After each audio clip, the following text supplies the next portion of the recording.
Hello,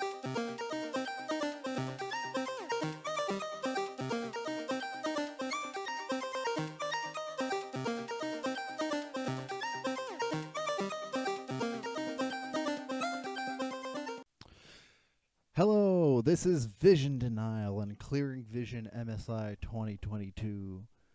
My name is Sam, and if for those who are new to this channel, I've watched every single playoff game from all 11 participating regions of MSI, yes, including that one. A couple of things today on the docket as we hit on the third day of the Rumble stage. Just as the third day of the Rumble stage was happening, the Gigabyte Marines, or the GAM Esports, had officially won under the Vietnamese banner the Southeast Asian Games, so I would like to hand a round of applause. They got the gold medal as expected, as being the only consistently good team from that region area from Southeast Asia who had like a functional team to go through. Yeah, it was pretty one-sided. They lost no games. It was a very short event. But congratulations nonetheless. You got a gold medal from it. And hopefully your counterparts in the Buffaloes can do similar. Spoilers, they don't. Not yet, at least. Still 2 more days after this. But let's not get ahead of ourselves, right? Given, we probably saw the thumbnail that I put up over here. Seems like the turns have tabled, so to speak. So let's just go through the games of the day and actually start discussing a bit of what's going on. Let's start with North America's Evil Geniuses versus the LCK's T1. And T1 look informed this game. Cool, collected, and slowing down some of their overzealous approach to the game. Now, they still keep their ability to constantly be in the gold lead, but instead of constant dominance, it's back and forth trades for kills. Evil Geniuses play excellently with their vision, overtaking a lot of what T1 had in that particular respect, but they're not utilizing it to guarantee any early game neutrals, and it made it very hard for them to comfortably set up anything that they wanted to pull off during the mid game. And this ended up forcing a lot of fights to come through, which meant that T1 could do what they do best, and that is play fringe team fights. And all it took, honestly, from this entire game was 2 fights that Evil Geniuses initiated for T1 to take the Baron and then end the game, which is rather unfortunate for both sides, because the Geniuses had some tempo control, but not entirely, and T1 gained a lot of their tempo control from mistakes, which is not any good sign of them to like indicate that they're coming back from anything like in the last couple of days. Now, the Geniuses are clearly improving, but it doesn't seem to be fast enough. While T1 have not fully shaken off their mistakes that G2 and the Royals have beautifully capitalized on. So let's take a look at the gold graph to show what I mean over here.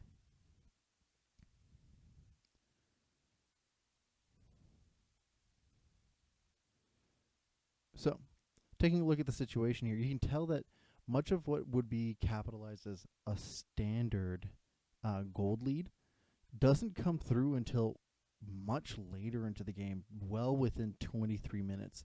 And this is still a fast game. The second T1 have a lead, they balloon it fairly quickly and just steamroll from it. But that's not to say that they weren't capitalizing on any other attempt. You can tell right away off of this graph, they had full control of every single neutral. It's just that the Geniuses were able to capitalize on any particular kill from calling out a lot of the mistakes that T1 did. It's just that they're not as frequent as the previous games that G2 and the Royals were able to capitalize on. And you can tell that T1 have like started to slowly reel back from their previous habits. So let's take a look at the next game. Up next, we've got the LEC's G2 versus the PCS's Paris Saint-Germain Talons. And if you told me that the Talons were going to look their best facing a 24 win streak G2 and stopping it, I would say you're hilarious. Are you joking? You're joking, right? The same Talons that fumbled the entirety of their playoffs. Yet, here we are. Kudos to the Talons on finding a simple draft, focusing on securing their win conditions where needed, not falling behind early, and properly establishing where to focus their attentions. And that's team fighting. The draft condition wasn't to overcommit on neutrals while being collapsed on. It's focusing a target and going for it. And once they got one fight, and just one fight that they needed, and on top of it, that they initiated, the game quickly ended. I have to state this again. This was from consistent proactive play from the Talons, not from punishing, from proactive play. And G2 seemed caught unaware that the Talons are going to play this way. G2 still had better vision approach and overall solid early game, but were slower in the transitions and resets, giving a lot of breathing space for the Talons to do what they did. Is this complacency from G2, or is the Talons really here with like their groove fully locked in? It's kind of hard to tell from just this game alone, but the Talons fully earned this win, setting up a fairly big upset. Let's take a look at the gold graph real quick even.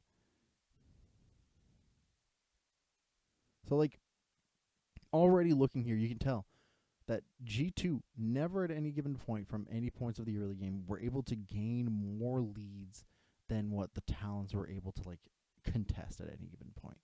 They trade the early neutrals back and forth. In fact, the Talons get first blood.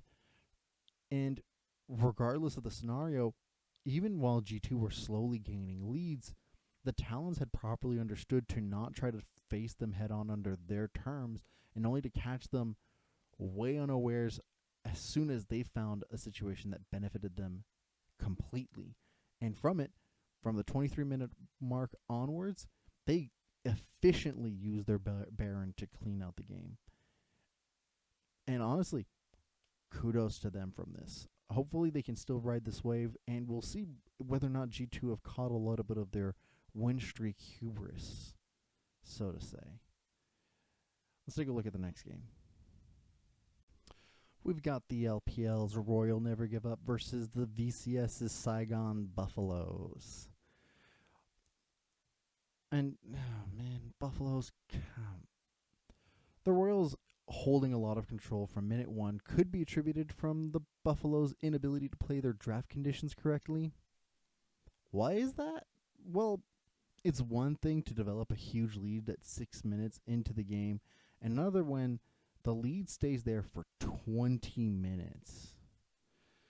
The Royals held better approach to neutrals' vision and overall fights, but the Buffaloes were able to find cracks in the Royals' map movements to keep up the pace and stop any bleeding. Honestly, that said, the Buffaloes stopping the bleeding is not enough to come back, especially when you draft for early leads and don't grab it. Like, this was honestly a baffling sight to see the Malzahar pick and not done anything to make sure that it was still gradually scaling properly. At the end of the day, the Royals got what they wanted. Slow early game and a late game that benefited their macro choices, as Buffalo stayed one step too slow in this game, especially to end off the round one. Let's take a look at the gold graph for the final round one game.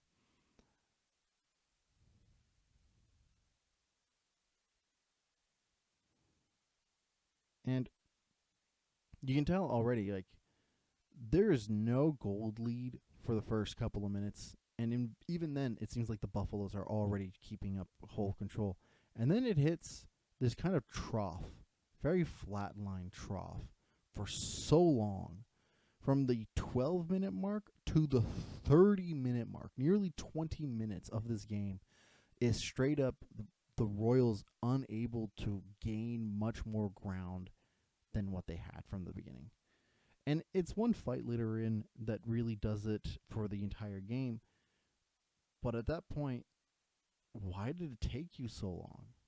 This is the thing that honestly baffles me still, that the Royals haven't yet fully grasped a situation where they can quickly end games, especially when they have such a commanding lead and full control.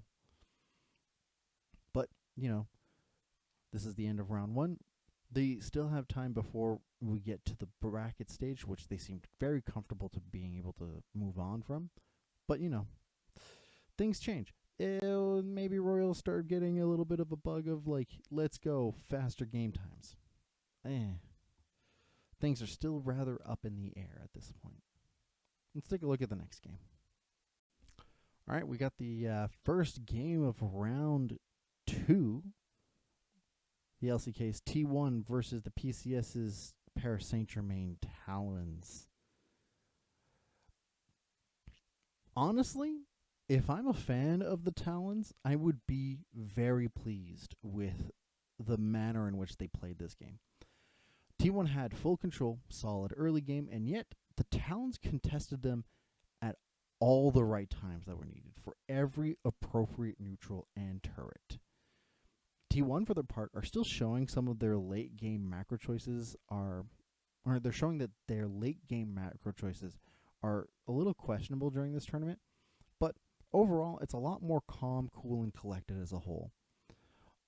It still rattles me a little bit that T1 approached this Baron twice, but that seems like a means to an end for them, as if Baron for them is a way to mark, hey, one Baron, we end the game, we're good.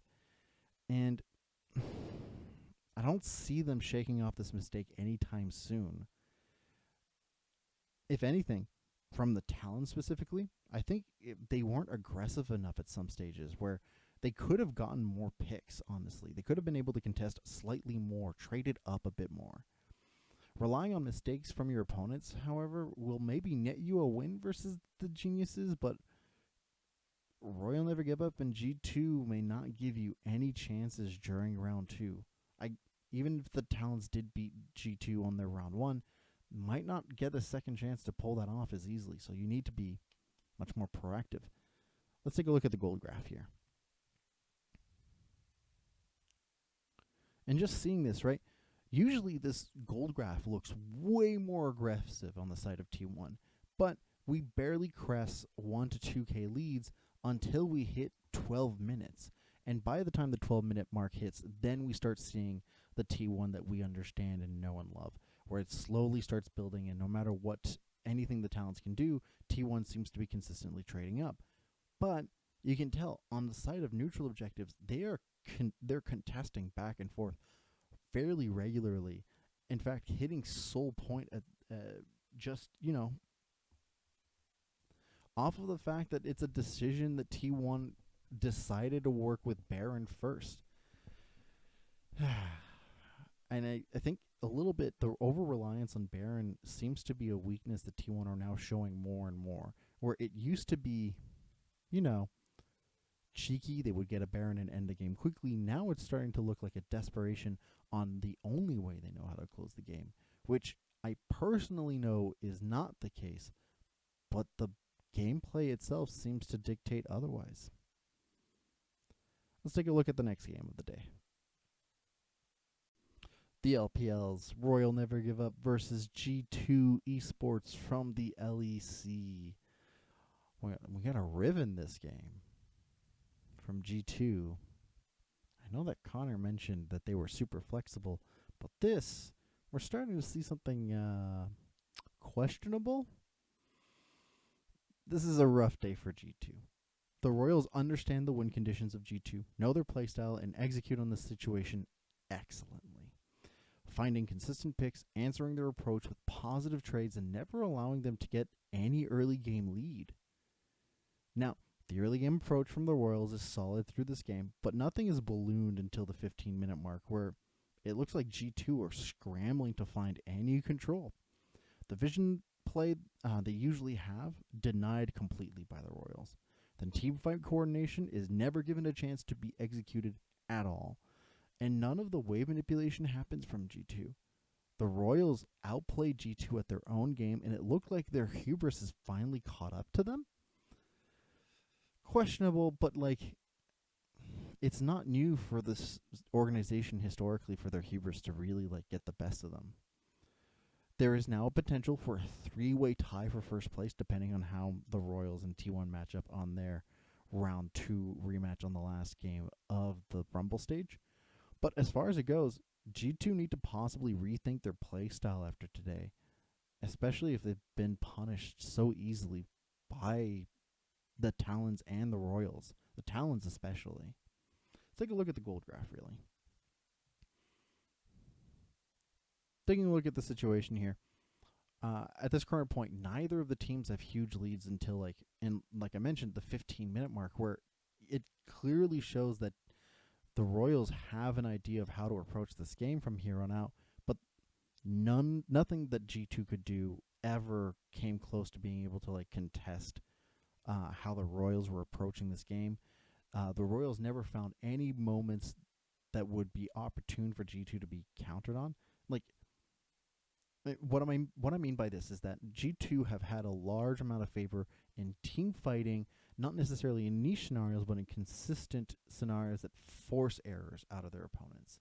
And if your opponent doesn't ever let you force an error out of them, then how are you supposed to navigate those fights? Well, then you start becoming a little bit more desperate, trying to fish out things. You make it seem like you're making a mistake.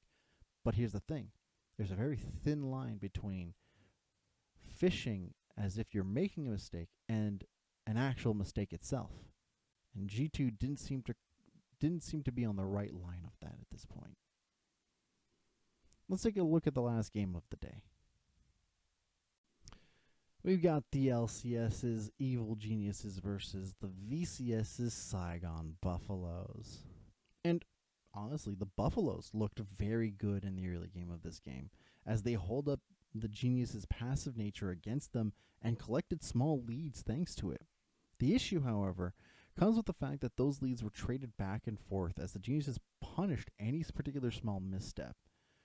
Once we got to the mid to late game transition, and the gold lead was nowhere close to what the Buffaloes needed to actually get this game going, the Geniuses took advantage of the situation, and then they said, and I quote now, "I'm the captain at this point of this game." Where the tempo control was completely in the Buffalo side, the Geniuses said, we've hit a point where we're the team fighters and you're not. As their wave manipulation, team fighting, neutral setup, and vision game just upgraded entirely. And the Buffaloes looked lost on how to contest anything on the map. The Buffaloes have yet to show their early game prowess, which is honestly to be expected. They are one of the more inconsistent teams out of the 6, but something has to happen, especially with the kind of control they did show in this particular game. They showed very honestly good early game control. Let's take a look at the gold lead for this real quick.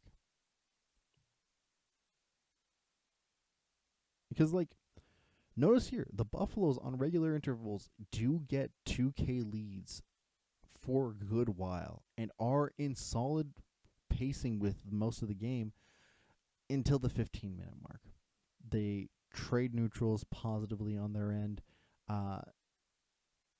They get first turret. They're constantly making sure to move around the map and are the ones dictating the pace of the game. But you can clearly tell that even at the 15-minute mark, as they still hold the lead, it's a very tenuous one at that. As this is if this was minute 1, if minute 19 is minute 1 for the Evil Geniuses, this is straight up a solid 12-minute game. They continuously balloon things on a manner that the Buffaloes just couldn't keep up, which is super unfortunate because the Buffaloes do have a way of ballooning leads incredibly well. They just seem very timid to the situation. And the Geniuses should be playing more proactively, not hoping that their current composition would outscale their opponents, or they have to just wait for a mistake or wait for the situation. I don't think emulating the way that the Royals play is the step to go. But, a win's a win. And they need every single one to be able to qualify for the knockout stage. My overall thoughts of the day. Couple of things. it shows to me that regardless of win condition, like win streaks or like, um, what's the wording that I'm looking for? Like pedigree, history, title. So far, the tournament has gone a long way in showing that every team is capable of winning, and no one is absolute favorite. Which, like in my head, T1 is still favorite to win the tournament, right? For many other people, it's a nice equal conversation between the top three. You could have equal arguments based off of the results of the last 3 days. That said, I don't think many of the teams, other than the Royals, have really taken this as seriously as needed. Or at least if we were to look at the way that the Buffaloes, the way that T1, G2, and the Talons have played, nowhere near seriously enough. The Talons, because they're taking way too long to get here. The Buffaloes, I think, have resignated themselves as not being able to qualify. I don't think that's fully the case, but sometimes that mentality bleeds into the way that you play. T1 having shown a lot of disrespect and are slowly showing some restraint on their approach to the game. And G2 now finally getting a dose of their hubris knocked right out of them. And this isn't particularly a bad thing in terms of the narrative of the tournament. It's super entertaining to see what is a lot of favorites actually being challenged, contested, where it doesn't seem like every team just showed up to die, right? We don't like scenarios in which teams aren't actually aren't proactively competing against each other in a way that seems convincing that one team is for sure the best, but not because they're so better than everybody else and it's hard to really evaluate what that means, or if everybody just kind of gave up. This feels like I'm repeating myself a little bit. I think the point I'm trying to get to is that no one wants to see a team stomp, right? It's hard to tell how actually good they are versus how bad everybody else is. And if teams aren't fully stomping and they actually have to work for something, great. It makes it even better for me. The other thing I want to talk about is the fact that this side effect of not being so serious, Connor in our podcast a couple of days ago, I think now 4 days ago, released last Thursday, mentioned that this was the most flexible meta that we had. And part of it, I questioned whether or not this had to do with the top teams taking this game seriously enough, or if they were just like messing around to explore dynamics, or if there was actually some monochrome of like flexibility that could come in, because a lot of the smaller teams were like playing standard, looking like they were taking things a little bit more seriously. And by all matters of fact here, I don't think anybody is purposely trying to throw games. That's not even close to the fact here. A lot of these teams play in a particular manner because they think that's exactly what's going to make them win. And if they don't evaluate that properly, it looks a little foolish, a little silly, especially if you're taking things a little bit more laxed on the situation. So, possibly, the flexibility that G2 have been showing might be a scenario of they didn't find any compelling competition at this current moment and now are set up into what honestly looks like Caps' regular form in the regular season, where he was just kind of flip-flopping back and forth of like excellent to just kind of baffling. But if there's anything, the only team right now that I've seen take this seriously on a consistent basis is the Royals. Even against teams that they're really facing off, they're punching down more or less, have consistently drafted and played to a style that were low risk, high reward, which is not the same to how G2 or T1 play or how the Buffaloes play, in terms of high risk, high reward, and high consequence, or as the Talons play, which is also equally inconsistent. Moving on from this particular, those are my thoughts based off of how so far the first 3 days have gone. because, my God, I did not expect from a time where T1 loses 2 games to G2 losing 2 games in the same day. G2 were super high and mighty at one point, and literally it comes crashing down so fast. Taking a look at the champion stats, it's still the same 5 that are dominating the top of the ladder. Ahri, Lucian, Wukong, Gwen, and LeBlanc, with Lucian and Ahri still holding 100% win rate. For some reason, people are still letting Ahri through in the Rumble stage, when the Rumble stage is filled with teams that are much more competitive and can actually utilize it to its best. It's good to see that they're not letting go. Oh, also to Wukong. They're doing the same thing with Wukong. Stop letting go picks. If you're on the red side, unfortunately, and this happens every meta or so often, there's going to be a pick, but this seems like really a meta where all 3 of your bans on the red side dedicated to Ahri, Lucian, Wukong. Focus on your picks being the core part of like how you're drafting, and your bans on being the counterpart. Because at this point, letting any of them go, either you let multiple of them go and have them trade one, or ban all 3.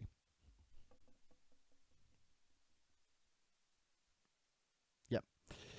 Those are my thoughts on the situation. I want to hear what you guys have to think. Do you think the hubris of G2 finally got to them? Do you think the teams weren't taking it seriously and are now starting to actually realize that they need to get their shit together? I want to hear any and all of your thoughts in the comments down below.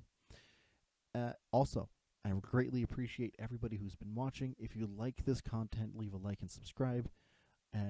Greatly helps out with engagement, it seems. I'm super tiny as a channel, so it doesn't matter in the long run for now, but I do love to see more people discussing in terms of what the international competition means overall. Otherwise, again, thank you for watching. I will see you all tomorrow for the day 4 of the Rumble stage, where things will start shaping up and likely some teams will get eliminated. Likely. Who knows? Based off the surprises that we've gotten the last couple of days, things could completely shake up. With that, I'll see you then.